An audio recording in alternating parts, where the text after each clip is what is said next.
জনগণ আসলে জুলাই সনদ থেকে কিছু পায়নি এবং জুলাই সনদ থেকে সবচেয়ে বেশি লাভবান হয়েছে সরকার। আপনি দেখুন, এই যে বিরোধী দলকে জুলাই সনদ নিয়ে ব্যস্ত রাখা অথবা বিরোধী দল বুঝে শুনে সেই বিষয় নিয়ে ব্যস্ত থাকা, যে কারণে হচ্ছে কি আমাদের জনগণের জীবন সংক্রান্ত যে সমস্যাগুলো, তাদের এভরিডে লাইফের যে সমস্যা, সেটা নিয়ে কোনো আলাপ হচ্ছে না, উপেক্ষিত থেকে যাচ্ছে। আমরা আজকে আলাপ করলাম বিদ্যুৎ নিয়ে, আমরা গ্যাস নিয়ে, আমরা সংকট নিয়ে আলাপ করলাম, আমরা আইন শৃঙ্খলা পরিস্থিতি নিয়ে আলাপ করলাম, আমরা মব নিয়ে আলাপ করলাম, কিন্তু দেখা যাচ্ছে এইগুলোর কথা আপনি যখন বলতে যাবেন তখন ঠাস করে প্রধানমন্ত্রী সাদাসিধা জীবন নিয়ে কথা বলা হচ্ছে।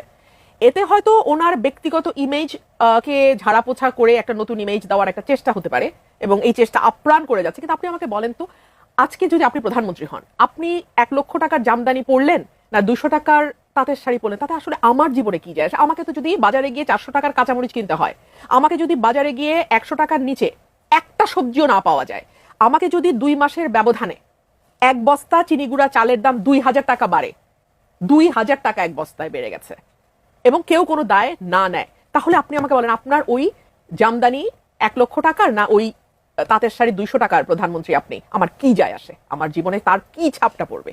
এই প্রশ্নের কোনো সুযোগ নেই। জুলাই সনদ যেটা হয়েছে, বিএনপি এবং জাতীয় জামাতে ইসলাম দুটাকেই এক ধরনের একটা শিল্ড দিছে যে এরকম বাস্তব সমস্যা নিয়ে কোনো আলাপ হবে না, আলাপ হবে ইউটোপিয়ান আলাপ হবে জুলাই সনদে। আরে আমাদের তো বেসিক নিডসই পূরণ হচ্ছে না। দ্বিকক্ষ বিশিষ্ট সংসদ হবে, প্রধানমন্ত্রীর সঙ্গে রাষ্ট্রপতি ক্ষমতার ভারসাম্য হবে, মন্ত্রী পরিষদের জবাবদিহিতা বাড়বে, ইত্যাদি ইত্যাদি হবে। খুব ভালো কথা, খুব ভালো কথা, এগুলো হওয়া দরকার।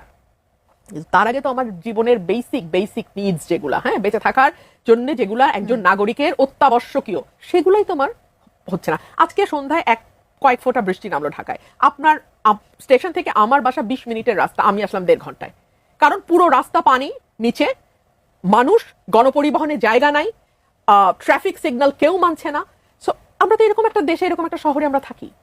এরপরে আর আসলে আমরা জুলাই সনদ আমাদের নাগরিকদের আর কি দিবে বলে আপনি এক্সপেক্ট করেন?